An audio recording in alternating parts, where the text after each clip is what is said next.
بارگاہ حضرت پیر سید حسین العابدین علی الرحمہ، سرزمین آلاس، نوجوانان آلاس، علماء اہل سنت، حضرت علامہ مفتی سلمان اظہری صاحب قبلہ، خلیفہ حضور تاج الشریعہ، خلیفہ حضور تاج الشریعہ، لبیک یا رسول اللہ، لبیک یا رسول لبیک اللہ، یا رسول اللہ، لبیک یا رسول اللہ، نعرہ تکبیر، نعرہ رسالت، حضرت علامہ مفتی سلمان اظہری صاحب قبلہ، نعرہ تکبیر، نعرہ رسالت۔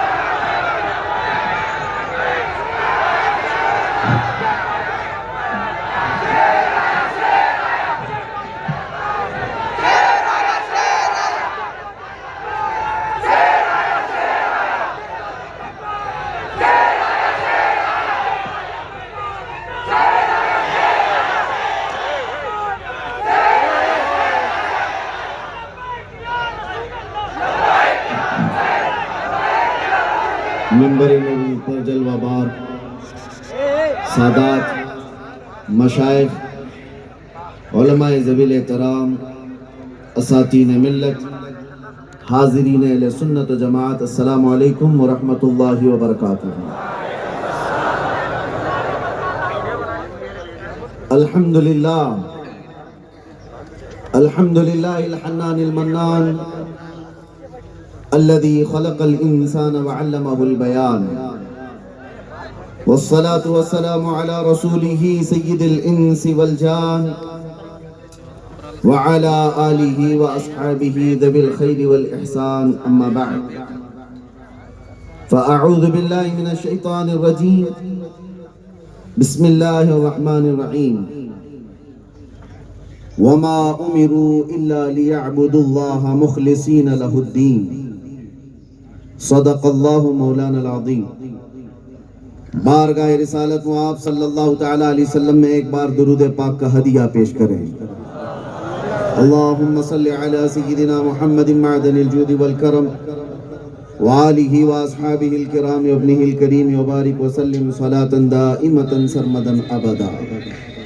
پھر کے گلی گلی تباہ ٹھوکریں سب کی کھائی کیوں، پھر کے گلی گلی تباہ ٹھوکریں سب کی کھائی کیوں، دل کو جو عقل دے خدا تیری گلی سے جائے کیوں، جان ہے عشق مصطفیٰ روز فزوں کرے خدا، جس کو ہو درد کا مزہ ناز دوا اٹھائے کیوں، بلہوس سن سیم و زر کی بندگی اچھی نہیں، ان کے در کی بھیک اچھی سروری اچھی نہیں۔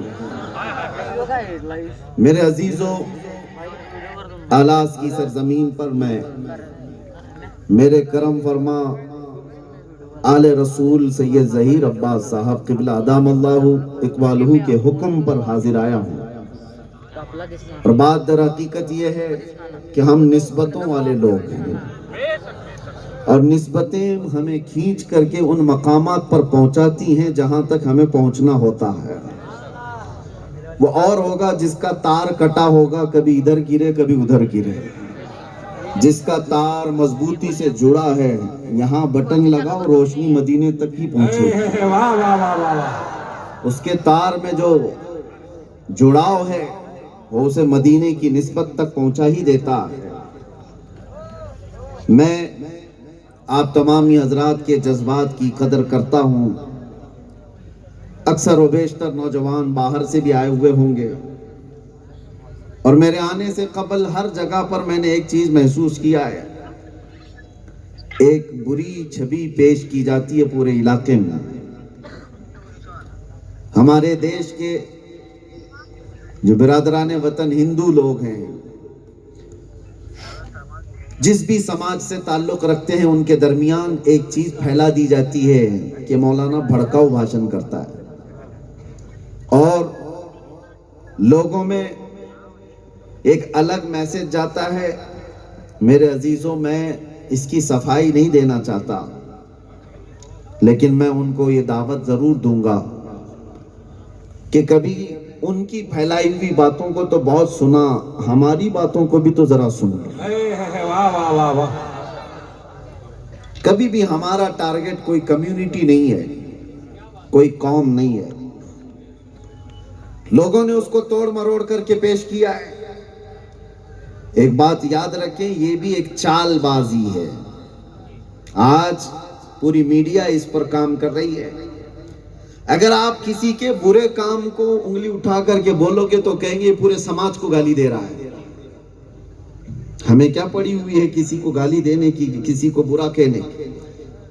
اس نبی پاک صلی اللہ تعالی علیہ وسلم کے دین میں ہم ہیں، جس رسول کریم صلی اللہ تعالی علیہ وسلم نے راستہ چلتے ہوئے عقل سے جو لوگ پیدل ہوں، جن کا ذہنی توازن بھی کھو چکا ہو، ان کی باتیں تک نبی پاک صلی اللہ علیہ وسلم توجہ سے سنا کرتے تھے۔